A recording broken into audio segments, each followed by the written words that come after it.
Hey team, welcome back to another great episode of the Intentional Agribusiness Leader podcast. This is your host, Mark Jewell, and today I am joined by Mr. Jake Gouldie. He's a district manager with Syngenta over there in Kansas. Man, thanks for taking the time to be on the show with us. Hey, good afternoon, Mark. Thank you. Cool, man. Well, Jake, I'm going to kick you off with the first question everybody gets. What does it mean for you to be intentional? Man, Mark, I think there's a whole list of things I could probably rattle off in words, but for me, I think I could boil it down to a few things. One, be thoughtful, be purposeful. Number two, and I think the third one that probably gets overlooked a lot for me when it comes to being intentional is being direct. And so I think if you can kind of merge those three things together and always be, again, thoughtful, purposeful, but most importantly, be direct and be clear and make sure that in conversation and in leading of people in those discussions that they have clear direction. They know exactly what's expected and what's needed, and everybody's on the same page, and there's no room for ambiguity that way. I like that addition of direct. I think you may be the first one who said that. Now, we have a definition that probably by the time this goes out, Jake, this will have rolled out. You would not have heard this ahead of time, but what? So there's 3 Ds in our framework definition of intentional leadership and what that actually looks like. So we've been taking all the data from these interviews and comparing and contrasting with what we believe. And basically we've come up with the 3 Ds. The third of which is decisive. I Okay. like it. So intentional Perfect. leadership has to be decisive. It doesn't wait around. It doesn't wait to be told, right? It's not apologetic about taking leadership. It means what it says, and so you're kind of in line, right, with being direct. Like just be to the point, right? Let them know what you're. Don't beat around the bush. Don't wait, right? Don't hem and haw. Don't hide. Yep. And I Yeah. think that's so important. I think of all the times that I've had a conversation with somebody, and then I walk away wondering, specifically what did they just ask for, what needs to be done. And I think you're really onto something there. I think keeping it clear and direct, being decisive, it makes a lot of sense. Seriously, I right before we got on to do this interview, I got an email, not really a full rejection, but just saying, "Hey, no, not right now," right? And we get those, but 2 out of every 10, right? Yep. Sometimes more, but I appreciated the way he worded the email and just said, "Hey, we put a lot of thought in this. This is a multi-phase project. We're not going to be bringing in outside vendors until phase 3, and that's going to be at least probably middle of next year." By golly, like I appreciate that. Yep. Right. As a salesperson, I'm saying I don't want to be waiting around like, well, where are they at? What are they thinking about? My assumption is they haven't been paying attention. They're not even thinking about this project. And I need to bring it back to the forefront of their imagination so that they think about doing the work again. And I love that the intention that he had in that type of email was really cool. So, For sure. um, man, what tell us a little bit about you. Tell us, where you're at, what you do for the day to day. Yeah, so I live near a small town in Inman, Kansas, but rural Kansas, and I manage lead the Golden Harvest sales team that really spans the whole Southwest U.S. So really Kansas, Colorado, parts of Oklahoma, Texas, New Mexico, Arizona. So really a vast geography, a lot of fun. Get to see a lot of cool and neat things. But I have had a seed that has been married, a career, excuse me, that's been married to the seed industry my entire life, and I absolutely love it. I have a passion for the seed industry. Enjoy the people in it, enjoy the challenges in the seed business, and so that has been my career from the very beginning, and I don't see that changing. I love it, like it, have had a lot of fun, and look forward to the fun that's yet to come. Yeah. You're the first seed guy that I've had on for a little while. So why seed? Like I can tell by the way that like the look on your face that you really enjoy it. Yeah, I think Why? for me, there's a new challenge every year, right? And part of that is also the geography I live in. I can't tell you out here in the West if it's going to rain this year or not. I can't tell you what our acre rotations are going to be, right? So those are all things that create a lot of question marks in our business and a lot of challenges, but also can create a lot of opportunity and a lot of fun that I think seed is very well poised to take advantage of those opportunities. I think that's one, but two, I think seed is one of the few things in my mind that you can really differentiate uh, personally. It gives you the opportunity to differentiate personally. It's different. In a lot of cases, it's a very unique product. You're going on a very unique situation. We have to match specific products to specific acres, it's a little less broad maybe than other areas of the business. And so for me, that's fun. That's a enjoyable piece of it. It's always changing. There's a lot of things that are going to be different tomorrow than what we do today, and that's something that I look forward to.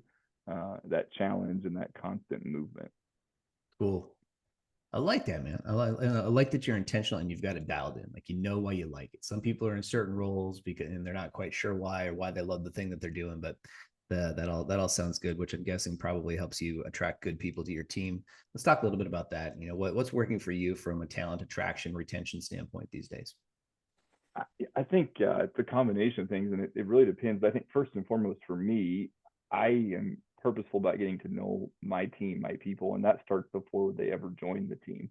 And so for me, it's oftentimes not hurry up and hire somebody. It's make sure we hire the right person, have a lot of those conversations, deep connection, and the ability to get to know each other, the expectations, and so that's where it starts. And I think that coupled with I'm really a big believer in we have to have a diverse team, and so I think that's a big piece of it, right? A diversity of backgrounds, geographies, experiences, bring all those to the table. And so I kind of consider all those things when we're looking to bring in new talent to the group. And then I think once they're here, again, it's really that connection, getting to know them, understanding how they work, what's important to them, and making sure that we can match their motive to what they need to do here at work in order to make sure that everybody's on the same page. And I think that to me creates a culture where everybody has a lot of fun at work. We know we have to get stuff done, but we want to have a little bit of fun while we do it. You bet. Everybody does. Yeah. Everybody does. What's one thing you've learned by being led in the past? This is not on our list today, but I'm curious. What's one thing you've learned by being led that that you take with you as you lead your team today? I think one thing I've learned, and probably at times learned it the hard way, but is good to know now, is that sometimes you have to trust in a process. You have to trust that there's a reason and that there's something at the other end. And so, to me, there's times I've been led or have a leader that's maybe, pushing this something in this direction or pushing me in a different direction. And it takes me some time, and I've got a lot of questions, and, maybe didn't understand it at first. And now I've gotten to the point where it's a lot easier to work towards, where you're going than it is to fight against it or ask too many questions and push back too hard, right? There's that fine balance to me of asking questions to understand and knowing that, hey, you've got a leader that has your best interest at heart, and let's work together in the same direction. And so that for me is something that, I've come to actually enjoy and look forward to, and understand that it's okay if I don't know everything and don't know all of the whys today. We'll work through that. And that's really the reason that we're all here. That's the reason that, I've got a people leader that helps lead me in the right direction. That's really my role today, is to make sure that, hey, we may not have all of the whys, but we're going to work through this together, and we'll get to the end point. Yeah. Wow. What would you tell somebody who's in the midst of having a leader push them somewhere they're not comfortable going right now? How would you coach them through that uncomfortable moment? I think ask enough questions to be comfortable with your leader. You have to be comfortable with your leader. You don't always have to be comfortable with the task or the direction, right? You may not know all the answers, or they may not have all the answers. Right. The goal is to ask the right questions, that you're comfortable with who it is that's asking you to do it. Mm-hmm. Yeah. Great answer, by the way. Great. I think the more, it really speaks to rapport, right? Like, rapport is such an important part of the leadership process. And if you're building good rapport with your people, they look at you as somebody who genuinely gives a darn about them and has their best interest in mind. You hear this a lot. I don't hear it as much with the younger generations these days, but I hear this a lot with folks of the boomer generation and the older Gen X crowd, where I took a role. I didn't, this wasn't necessarily my dream job, but I took a role to develop this particular skill set, right? And they would move across the country to go do that role, right? Or to different parts of the world for that matter, right? And that was you had to trust that the leaders of that company had your best interest in mind, right? Yep. I mean, you're talking about uprooting your family and moving to somewhere you've never been. And I think about how much change happens now. But anyway, really having good rapport and trust with that leader, like you said, and asking a lot of questions, knowing that, truly trusting and knowing they have your best interest in mind. It's good stuff. Okay. For sure. I think we're fortunate today. You mentioned, getting those different experiences, and some of those pieces have changed, right? I think we live in a much more remote world, and we can do a lot of things without having to move across the country. But to your point, I still think it's important to get those experiences, even if it doesn't mean moving and relocating. Those experiences are still critical, and so I think this is how we get them. Mm-hmm. Yep, absolutely. Yeah. So your team's pretty spread out. Do you guys have any certain cadence of getting together? How do you stay in communication? Yeah, that's probably been one of my biggest challenges in this role is figuring out how do we get that cadence and how do we get it right and what is perfect. And so for us, it's difficult to be together in person often just because we're all several hours, oftentimes plane rides from each other. And so it's not, something as simple as, hey, we're going to meet today for 5 or 6 hours. Everybody drives in and we drive home. So we have to be pretty purposeful in when we schedule those. And so that's really only, I would say quarterly. It probably balances out to about 4 times a year that I can have my entire team in a room together. And when we do it, we have to make sure that it matches up. We've got plenty of appropriate content, and we've got a lot to cover, and we can, sit down and enjoy 2 or 3 full days to get that done. I think more importantly, though, is the in between cadence for us. Just because we're so spread out doesn't mean we can't communicate and we can't have that team feel. And so, for me, it's weekly Zoom meetings, cameras on. We're still going to take that time to connect, and we're going to see each other face to face. We're going to have these conversations, at the beginning of every week, and we're going to see what's working. And that's a big chunk of that conversation every week is, hey, what's working in this territory and what's working in this territory. And so we still try to build that bridge, right, between all the different team members. We still try to share that. We just have to do it a little different because of the geography we have to cover.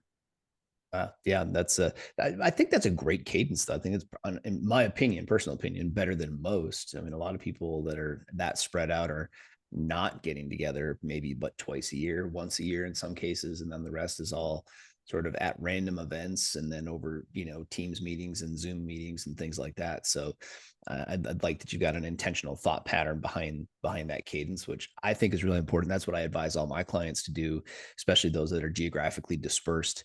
You have to work really hard. My team, we've always been virtual for 11 years now, to 9 years since I started having employees. But when it took 2 years of me getting it off the ground, but then we finally got to the point where we had people. And since then, in fact, my assistant Ani, who you hear from a scheduling perspective for this, she's been on my team for 4 years. We've never met in person. Oh wow, yeah, which is wild, right? And not yeah. I'm not trying to say I'm being unintentional with that. She has had young kids and been unable to travel. And so this was something that she did part-time. And now the kids are moving on to school. And so she's going more full-time for us. And then she had a health issue come up that prevented her from traveling. And so my wife, who's involved in the business as well, she was in Southern California where she lives. And so she has met her in person. And she's like, did you know that Ani's only 5'2"? She's shorter than I am. I said, what? So we've never met in person, but we work really hard. We still talk every day. We text every day. We use Slack every day. Right. So we're still in constant communication. We have, cameras on, video meetings, a couple times a week. We communicate with looms. I mean, we're in communication all the time. Yeah. Yep. And that's critical. That's key. I think, I think of all the times you got to pick up the phone and you need to ask for a favor from a teammate, and you still have to have that connection, right? You still have to have that conversation. You still have to have that level of respect for one another to be able to do that. Yeah. Well, in those conversations too, it's, you have to bring that human element into it. I've been very guilty of this, of only talking about the work, only talking about what needs to be done, or only giving, criticism or constructive criticism about what didn't go right. Or, especially if you're training someone up to a certain level, like you can, there's a lot of learning, right? So there's a lot of feedback. And if every call becomes only about that, then it creates those unnecessary barriers, right? For sure. Yeah.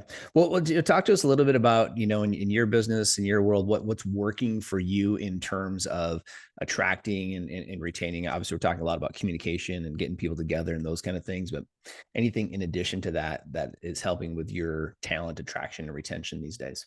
Yeah, so I think we've been really fortunate, from Jen, and I've been fortunate to participate in a lot of these as well. But we have an internal kind of development suite of things, if you will, and so I think we've got a really nice suite of activities. Some of those partner with external folks, some of those are 100% internal, but I think that's a big piece of it, right? And I think of all of the top talent in our organization that we want to retain once they're here. And so I think, being able to offer them those opportunities to continue to grow within the job or the career that they have is really critical and important. One thing that's important to me, both with my team and for me, is a personal development plan or an individual development plan. And so those are a big piece. So what I'm hearing you say is invest lots of money with companies like Thrive Today to invest in their teams. Is that what I'm hearing you say? I think it was something like that. Yeah, that's absolutely close, I'm sure. But yeah, I think you have to have those plans and those conversations, right? I think there's times where I've tried to develop an employee that didn't want to do anything differently, and then there's times where we maybe missed it. And so I think that's where those individual, those personal development plans are a big piece of our business, and they're a big piece of how I would like to be led and how I like to lead the team that works with me every day. Okay, good stuff. Great. Well, talk to me a little bit about culture building within a team. We've lately we've had a lot of small businesses or startups on the show. You're obviously in a very well established, internationally owned, large organization, but running a small team within it. So, how does company culture impact your ability to build culture within your team? How do you go about building culture within a group of when you got about half a dozen people on your team? Right. I think you hit it. There's the macro culture, if you will, and then there's kind of that micro culture, and how do we blend those two Yeah. together? And so I think for me, it starts with, well, one, know your team, and by know them, I mean really know them, understand them, know where they live, know their family, know their geography, understand what's important to them. I think the second piece of that, to create the appropriate culture, whether again it's that macro environment or micro, is to trust that team. And so I think those are the two most important steps: one and two, know them and then trust them. Uh, and then I think from there, the next most important part, no matter where you're at in the organization, is the collaborative approach to decision making and goal setting. I think those are the things to me that have really helped develop a culture within the group that I get to work with every day that has allowed us to be really successful. I mean, we set goals together, we make business plans together. Ultimately, we have a goal we all have to achieve, right? And so then it's really a matter of sitting down, whether it's in a group setting or it's across Zoom with 6 or 7 people, and we figure out how we're going to achieve that goal. And so I think that collaborative approach has really allowed us to have kind of that micro culture that's competitive but wants to work together to win. Yeah, awesome. What would be an example of collaborative goal setting, like where uh, what I'm trying to get at is like where do you find any hang-ups in that process or pushback on what I hear a lot of times, right? When we get to work with salespeople in our programs is like, oh, we got slapped with this goal and we got to grow by another 10% this year and another, right. And it's just like, if I hit that goal, then it's another 10% next year. It's always grow. So what we find often is we're coaching people through feeling sort of hopeless, right? Like if I do this, it's just going to be another growth goal again next year. So how do you collaborate with team members to be able to work through some of those mental challenges that come up? I think first you have to make it okay to be realistic, right? They have to be able to express if there's realistic concern, and there's a reason why they can't do A, B, or C. But for me, what's worked well is take, for example, a unit goal. We have a unit goal to hit, right? And I'll let everybody give me their goal, their target. What do they think they can do before they even know what that larger goal might be for the entire team? And so we start there. And then what we focus on is the delta. We focus on the gap. We don't focus on the numbers, the percentage. We focus on, okay, as a team collectively, we're off by this much. And more often than not, it's not that big of a gap, right? Because we've encouraged them to say, hey, in this case, I can't hit that, right? I've got these things going against me. I've got a few things going right. But we've also made it important to call out when you've got a lot of things going in your favor. And maybe you think you can have a blowout year this year. And so that's where we start. And again, I think we make it less about the big number and more about what's the difference. What's that little bit in between? We're only off by here Yeah. as a team, and how do we solve for that? Yeah, that's cool. I like that. Do you find sometimes that people tend to focus on the reasons they can't hit it, and then we have to make sure as a leader we got to have that conversation about what is already going well and kind of redirect attention. They can get there. Yeah, I think that's where having the conversation again with the whole team in a room helps Mm-hmm. avoid that, right? Because you've always Mm-hmm. got those teammates that are super excited, super pumped for the next year, and have all these things going with them, and that helps to kind of those Yeah. that want to focus on why they can hit it. It kind of helps bring them up, right? And so I think Mm-hmm. that's where doing that together raises the energy in the room just a little bit and helps us get there a little quicker. Yeah. That's actually a really good tactic. I like having, the idea of having everybody together, whether in person or on a Zoom call, because it's, inevitably there's one or two who are just maybe they just got a big rejection or they just lost a big client to the competition or whatever. I mean, there's all these ups and downs that happen, to our salespeople, For sure. myself included.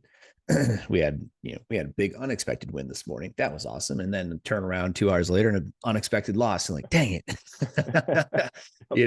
And so the mood that we're in when we go about goal setting, obviously it has a big impact on the goals that we set or our level of belief in being able to go get them, which is why intentional leadership is so stinking important. Yep. Right. Like we need guys like you that are willing to help facilitate through those conversations, see where there's some perceived challenges in their minds, right? But then again, help them focus on that delta instead of the big overwhelming, big flashing red signs that may say, hey, like this is impossible. Yeah, good Agree. stuff. Yeah. One of the things we say in our Thriving Leader program is where my focus goes, my energy flows. Absolutely. It's I a like Tony that. Robbins Yeah. quote. I stole it, but Yep. where my focus goes, my energy flows, Yep. and whatever you're focusing on is going to expand. It's like a hangnail, right? Everybody's had a hangnail. When you get a hangnail, it's just like you pick at it until you think it's sore and then it's bleeding, and you know, yeah, Yep. and perceived challenges in the business become like that too. For sure. Absolutely. Yeah. Cool. Well, what over the course of your career, Jake, what's been one of those big challenges that you've had to overcome personally? I think there's a couple. But the hardest for me was when I transitioned into a people leader role several years ago. That first transition, and it was really all about adapting my leadership style or my personality styles to those that you were leading. And so, most have taken whether that's a DISC assessment, or everybody's taken some sort of a personality assessment more than likely. And really, it's all about how do I match the way I do things with those that are on my team. And so that's been one of the biggest challenges and hurdles Okay. for me within that early transition. But it's still that's a challenge every day, right? Is to make sure that you step back and you pause and you think about the conversation that you're about to have, and make sure that it's going to be in such a way that can resonate with who you're about to talk with. You bet. Got it. What's been the biggest win for you?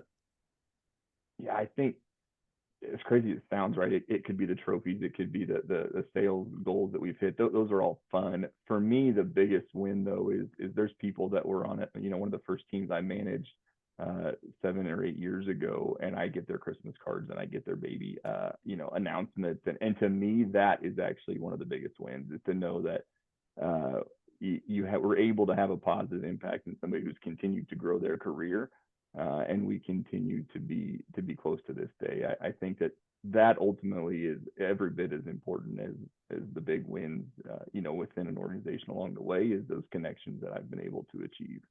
Yeah, I love it, man. Spoken like a true people leader, like somebody who deserves to be in the role too. So good on you.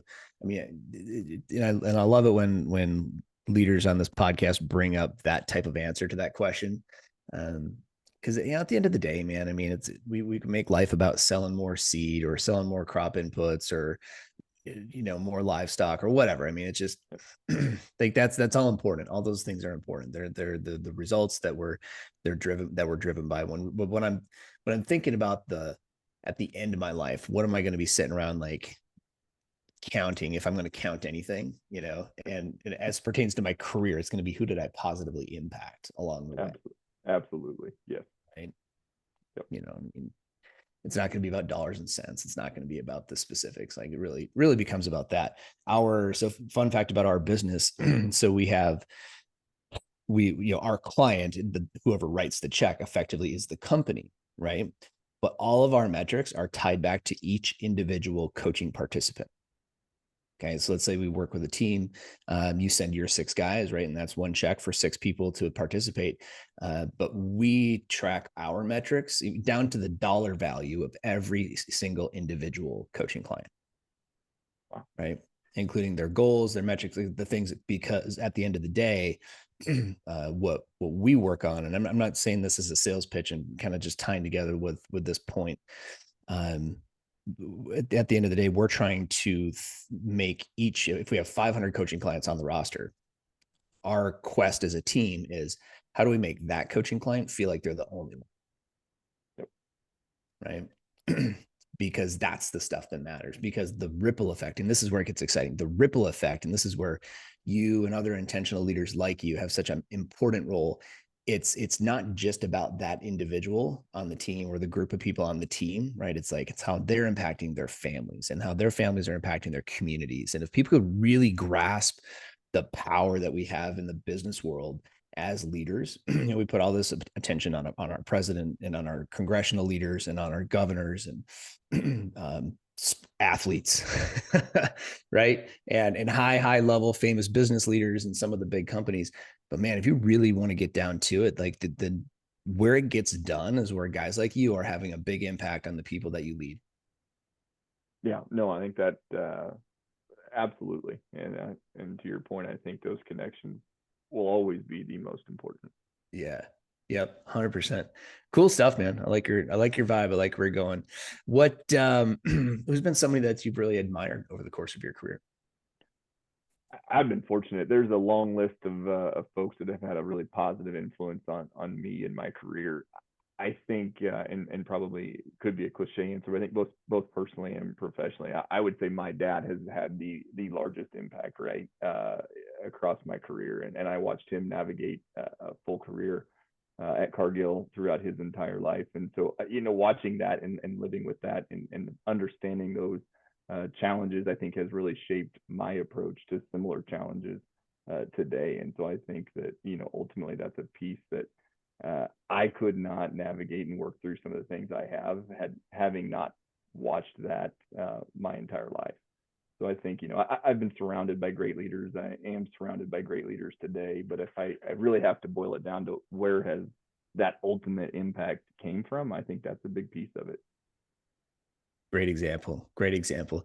I would say amongst the male participants on the show, which has been the majority because it's the ag industry, and of our male participants, not 100%, but the most common answer has been our father. What an important role we all play, which I think brings up a really interesting point. I know I'm preaching a little bit here today, Jake, to the people that are listening while they're driving down the road or walking on the treadmill here this morning. But man, we have such important jobs as dads, and I'm not taking Yep. anything away from moms, also more important probably, but dads have such a really important job, especially with their sons, but really with everybody, to set that example, to be that provider, protector personality. God knows we need more of that type of person to step up in the world these days, and lead the way. But it's been the number one answer on 70 plus interviews that I've done. Yeah, and I think that's well said. I think absolutely that influence, and it's almost scary to think how strong that influence is, and again the importance of making it a positive influence. I think really reads through that. Mm-hmm. What are you reading these days? What you listening to? What are your recommendations for personal development for those that are listening in? Yeah, I think and anybody who knows me would know that to me, the number one thing I would tell anybody not to do is listen to music, right? If I'm not on the phone, find a podcast, right? So I think that we spend so much time in the pickup, so much time driving down the road, find something to listen to, or if not listen, find something to read. So that's where I'd start.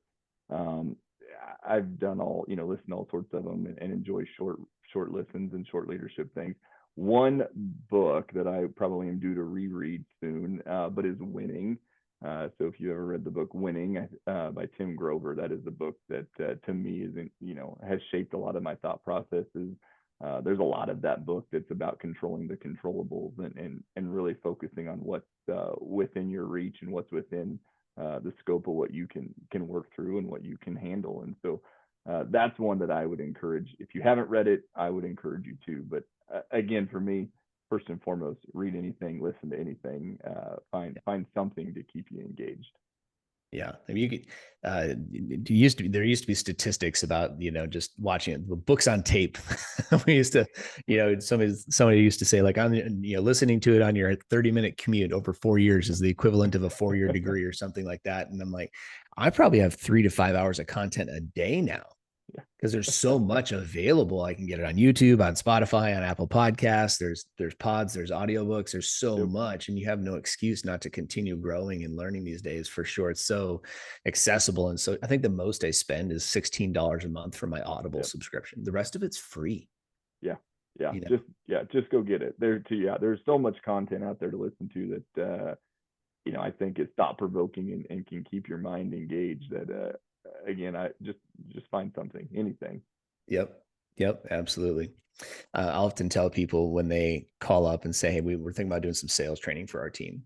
And so we do a little discovery around that and try to find out what's going on. Usually if they want some sales training, it generally means something's not going the way they want it to, right? So I try to find out what that is. And inevitably they'll be like, oh, my guys just need help, asking for the sale, or, they need whatever, they need sales process or something like that. And to which my reply is like, I can give you that solution, but it's free on YouTube. The training you need is not on sales process. That's free. You can go get that for free. The question, and I say this every time, the question you ought to be asking yourself is, why aren't your people going to get that information? Yep. That's what we need to coach to. That's the behavior change, right? Because if I'm and a lot of our people, they don't think of themselves as professionals, right? So we watch on ESPN at night and on the weekends, you watch the LeBrons, and you watch the professional baseball teams and football, and we just got through the NCAA season, right? And, Caitlin Clark and all this stuff, who we think of as professionals in their own right, but we don't see ourselves as professionals, right? Even though, I mean, who knows more about seed and agronomy and livestock than the people working in the agriculture industry? Why are you not constantly investing in yourself with practice as if you were a professional, just like Kobe did, just like Michael did, just like LeBron, right? I mean, this is like, we need to draw some corollaries between the professionals in that world and our world. And now today, the resources are free.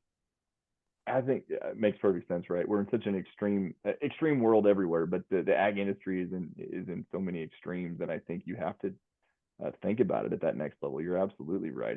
How do we get to that next level? And nobody's done it without asking the questions, or having a coach, or getting pushed, a little harder. I think that's absolutely right. Yeah, and that's one of the reasons we make the podcast. Like, if we can just get people driving down the road thinking about intentional leadership a couple times a month. Yep. Right. A few thousand people thinking about it a couple times a month. What's the ripple effect of big difference. Now you having I just heard this podcast. I'm going to ask a better question. I'm going to be a little bit more present for my person. I'm going to be a little bit more intentional with my team. That person, you don't know it and you'll never know it, but that person ends up not quitting next month because like, I said, I think we can drive up retention all around the ag industry with one podcast. Let's see if we can do it. Yeah, let's make it happen. Good stuff. So what do you do for energy, physical energy, keeping your energy up? So I think I mentioned a minute ago in the book, but the big thing for me is focus on the controllables, right? It's a lot easier to keep your energy up if you don't spend a lot of time thinking about the things that you can't change or you can't control. So that is kind of my mantra throughout the day, every day. The other two things for me is it's okay to step away, whether that's 5 minutes at a time. When things don't go right, just step away. Don't have conversations. Don't make decisions. Step back for 5 minutes and come back to it. The other thing, and I'm really fortunate to be surrounded by leaders that make it okay.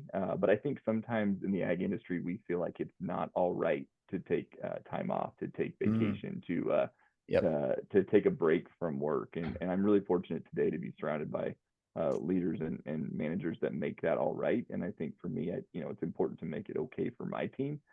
But that is an easy way and an important way to keep your energy up throughout the day, at work, not at work, doesn't matter. Just that opportunity to step back, disconnect, enjoy some time with family, some time with friends, and then come back re-engaged. Yep. I like it. Great idea. Great advice, by the way. Take some time off, guys. You need to take a minute, take a breath, take a breather. We have that on a cadence in our business and in our house. So we don't do coaching the last week of the month. Okay. So we coach maybe, 20 hours a week, plus all the other things we got to go, have going on. So our coaching team, we will cap them at actually 15 hours of coaching per week, and then no coaching the last week of the month. Last week. Yep. Because you get so, think about it. You're sitting on Zoom coaching 15 hours a week. That's 30, coaching clients per week that you're potentially engaging with at minimum. And you're in it all the time. And so you need that last week to recalibrate the system. And then the last week of the quarter, we're closed. Yep. Like you need to go somewhere, get off the grid, go spend some time with your family. So I like it. I think absolutely spot on. Yep. Okay. What's the biggest thing for you? You got to improve on this year? Man, probably the small wins. I need to learn and get better at enjoying the small wins. I think it's easy to get so focused on the big wins, the big things you have to do, that I want to get better at taking time to enjoy the little wins along the way. There's a lot of things that we do really well throughout the year, and I think that they get overlooked, or I overlooked them. And so I think for me, it's all about let's celebrate the little things that get us to the big thing. Beautiful. And great idea, by the way. Especially, we were talking earlier about where my focus goes, my energy flows. So you need that daily gratitude journal, to write that down. If you're open to it, I keep mine on my phone, and I just have my iNotes so that I can go in and hammer it and write it down, and I can also go review easily. Yep. So at your fingertips. Yep. Yep. Right there. Good stuff, man. All right. Last question for you today, Jake. How important for you is vulnerability? What role does vulnerability play in you being an intentional leader? It probably plays the most important role. It's hard to be intentional if those around you don't see you as vulnerable, don't know that you're willing to be wrong, or admit that you don't have something right. And so I think, to me, that is probably one of the most critical pieces of being intentional, is, again, making it okay to be open, making it okay to let people see when things didn't go the way you had planned, or that, maybe you didn't have something quite right. I think about all the leaders in my career that have done that, and the amount of respect that I have for them is tremendous. And I think that making that okay is absolutely important. Good stuff, man. I like it. And that's one of the reasons we've included that in many of our episodes, is to hear people say things like that. And people need to hear people like you saying things like that it's okay to admit when you're wrong. Let's tuck the ego away for a second, and that's going to help drive up your trust over time with your team. So good stuff, man. Well, I really appreciate you being on the show. Any last thoughts for us today, Jake? Man, Mark, I don't have a whole lot more. I think, again, I appreciate the time today, and I would just encourage anyone that takes the time to listen to these to, again, apply just a few of the concepts, a few of the things you hear, take them, tweak them, make them yours. But I think there's a lot of good stuff here, and a lot of good content across the entire series. I'd encourage everyone to take a little bit of that home with them. Got it. Yes, please. Thanks, man. Thank you. Take care.